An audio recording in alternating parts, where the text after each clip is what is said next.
For several hours now, Vivian had not been at ease, walking nervously from room to room, trying to make the right decision. She and her husband Travis had been married for 7 years, and 3 years ago, they had a son, Ben. But unlike her husband, Vivian was not happy with such a quiet family life long ago. Travis worked as a doctor and gave all his time to work, while Vivian had to do all the housework and childcare, and that did not correspond to her idea of happiness. But her friend Mary was often surprised to hear her complain. Vivian had everything a woman could only dream of, fully providing and loving a husband, a healthy child, developed beyond his years, own apartment, car, and the woman sincerely did not understand the discontent of her friend. "Mary, please understand me. There is no more passion between us, and I want to feel that men like me." Vivian unsuccessfully tried to convey her point to her friend. "I want to live life to the fullest. Look, our friends are settling in well. Holly flew to Bali with a boyfriend, and Nina moved to London, and I also want to. All I have is boredom." Well, Nina's parents still support her, and she doesn't have a husband, and Holly lives with a man much older than her. Besides bald and pot-bellied, Mary tried to object. "So what? My husband is young and handsome and, according to you, successful. But what's the use? I'd rather live with a bald and pot-bellied man if he would take me abroad and fulfill all my desires." It was strange for Mary to hear such words, for she herself would never even think of another man if she was married. "You see, I don't think about other men. I just can't get over Glenn," finally sighed Vivian. Mary even choked up when she heard about Vivian's ex-boyfriend. "Are you kidding? Glenn is nothing to compare with your husband, and why would you suddenly remember him? You broke up a long time ago. If I'm not mistaken, he left our city." Vivian made a puzzled face. "Just imagine. I thought so too. But he came back. I happened to run into him downtown. You can't imagine what he's become now. He's always been handsome, and now he's so much better looking. He's so fashionable, brutal, pumped up. His hair looks great. When I saw him, I knew I had lost my head. He invited me to a cafe. We sat there and talked about everything. Turns out he was married, but divorced. No kids. He works for a big company as a general manager. He travels around the world. That's so cool." "Maybe," Mary nodded vaguely. "But I don't understand why you care so much." "Because," Vivian made a meaningful expression on her face, "because we were together. The same day we met, he called me to his place, and I went. We've been dating ever since." Mary could not believe that Vivian had decided to do such a thing. She tried to talk to Vivian, to appeal to her common sense. "Vivian, Travis doesn't deserve to be treated this way. You are very lucky to have a husband. But if he finds out, think about what will happen then. You won't be able to hide it for long." "Nothing will happen if you keep quiet. You just stay shut up. Otherwise, our friendship is over," shouted Vivian wickedly. Of course, Mary was not going to say anything, but not because of Vivian's threats, but because of Travis, for she did not want to upset him. And after that conversation, she did not communicate with her friend for a long time. But Vivian was not much worried about her quarrel with Mary, because all of her thoughts were now about Glenn and the decision she had to make. Glenn was going on a long business trip to France and asked Vivian to go with him. Vivian tried to explain that she could not leave her little son now, but Glenn made it clear that she would not get another such chance to start a new life. He rationally explained that the child can be brought up by his father, and it is time for her to think about herself, especially since the second such proposal from him she certainly will not receive. And that was why Vivian was now rushing around the apartment, either packing her things or stopping and nervously clutching her palms. Time was running out, and having finally made up her mind, Vivian left a farewell note on the table and without turning around left the house with a suitcase in her hands. In the evening, a couple of hours before the end of the workday, Travis received a call from the kindergarten and was told that they had already closed and no one came for Ben. Travis was confused and could not understand why Vivian had not picked up the son and asked the teacher to wait a little while.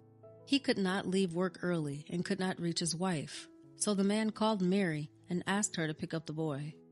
Mary assured him that she would take him to her house before he arrived, and also tried to calm down Travis by promising to call Vivian and find out where she was. Very worried, Travis took Ben away.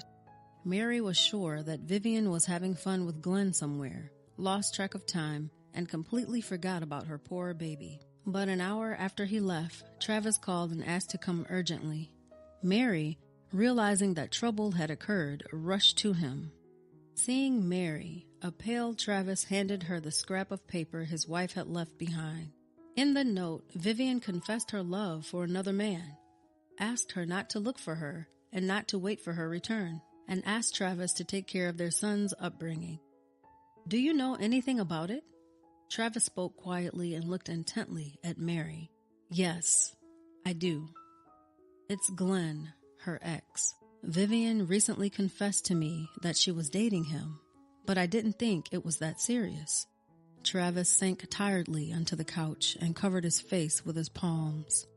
At first he sat quietly, but then the man seemed to burst into tears. He told Mary that all his life he had been haunted by an evil doom.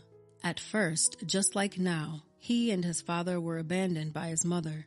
She had left at night with a man, and his father, unable to stand it, became addicted to alcohol. Travis remembered how he was crying with hunger, sitting on the dirty floor among the bottles and cigarette butts next to his drunken father, until one day his grandmother came and took him in, but she could not save his father. After several years of rampant drunkenness, one winter day he froze to death in an alleyway. Mary could hardly hold back her tears. She had no idea how much of a burden Travis had been carrying in her soul all that time, and Vivian's deed had wounded the already unhealed wounds. "Travis, I'm so sorry. I want to help you so much. It will be hard for you alone with Ben." "No need. I can manage. You knew everything and you didn't tell me. Go away." Mary tried to explain why she couldn't tell him, but Travis didn't want to listen to her and kicked her out of the door. 5 years passed. One day, there were circumstances and Travis was sent to work temporarily in a woman's prison colony. As soon as he arrived, he was summoned to see a woman who had become very sick at night. The woman had been placed in an inpatient facility, and Travis asked for her documents in order to study her medical history. When he saw the name on the file, he turned very pale and sat quietly in a chair for a while, trying to comprehend what had happened. Then, having come to his senses, he resolutely went to the room with the new patient. The woman was lying on a gray-washed sheet with an expression of unbearable suffering on her face. Travis looked at her, and in his mind sounded the voice of a little boy crying by the rain-soaked window, calling for his mother, missing her madly and not understanding why she had abandoned him. And now, this woman who had once abandoned him, just a little boy, lay before him in unbearable pain. "Well, hello, Mom." Travis spoke difficultly, gazing into the woman's clouded eyes. The woman froze, rose a little, and looked intently into the face of the doctor leaning over her. She was silent for a few seconds, and then, with a startled cry, she sank heavily on the bed, losing consciousness. Travis brought her to her senses, gave her a painkiller, but forbade her to talk, though there was no need for any words. The next few hours he spent searching for a clinic in the city where they could take a complex patient and conduct emergency surgery and prepare the necessary documents. And his mother looked at him, trying to examine every feature of his face, and tears streamed endlessly down her sunken, wrinkled cheeks. She could not believe that this stately man, a respected doctor, was her boy, her son, whom she had once left without hesitation for an unworthy man. And she remembered how ruthlessly life had treated her for it. The man for whom she had left her family had turned out to be a traitor and had made her suffer. It was because of him that she was imprisoned for large-scale financial fraud. The woman trusted her lover, and he set her up by hanging all the blame for the illegal business in the company. After cleverly handling the case and getting rid of her, he soon married a young woman, bought a huge house, and had children.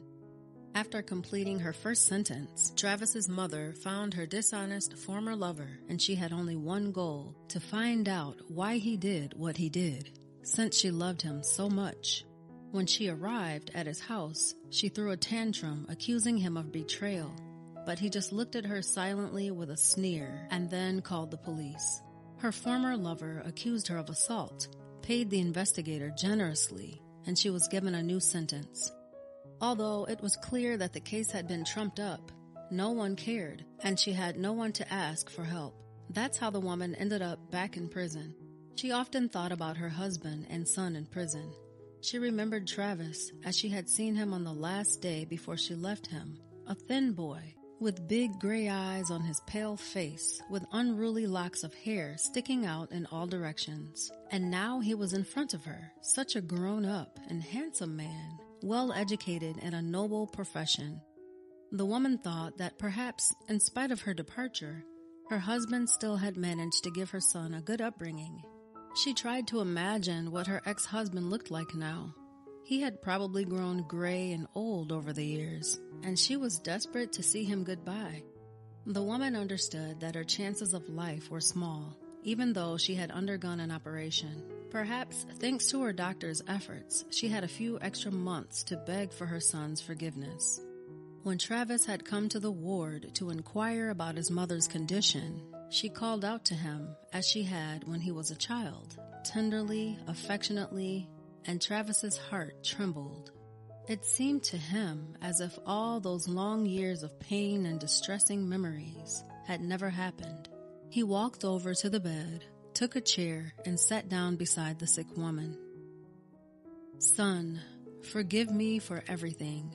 I am very guilty, but God must have forgiven me if He allowed me to see you. At the end of my life, I beg you. Mother, please stop.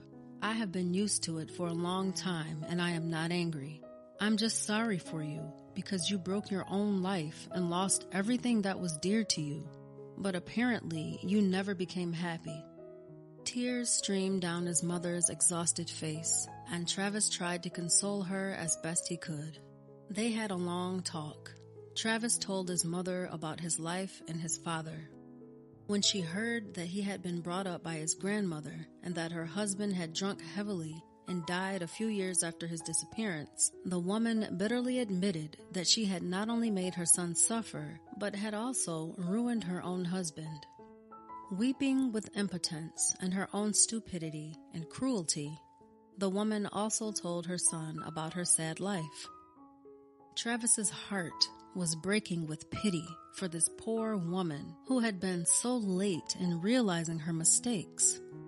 The next day, he went to see her with Ben, and tears streamed down the woman's face.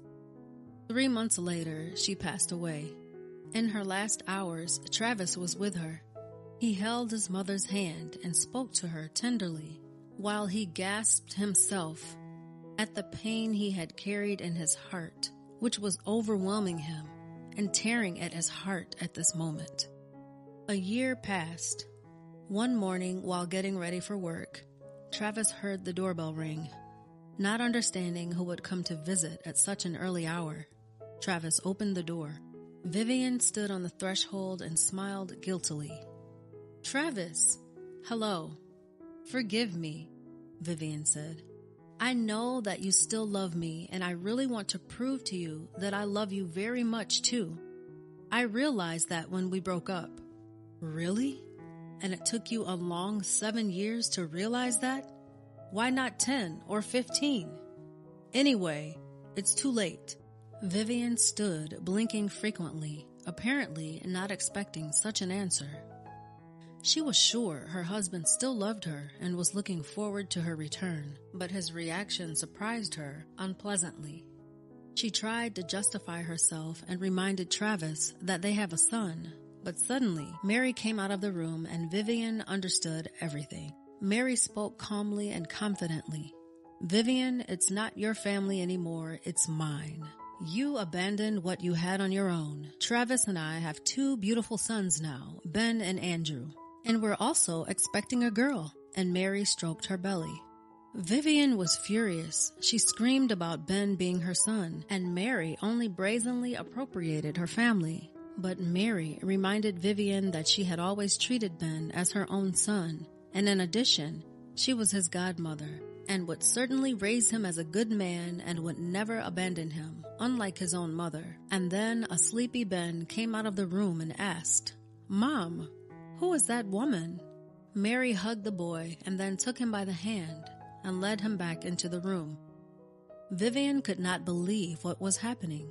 She looked at Travis, stunned, trying to find some sympathy or a hint of understanding in his gaze. But all she came across was his mocking look. "I hope I don't have to explain anything else to you?"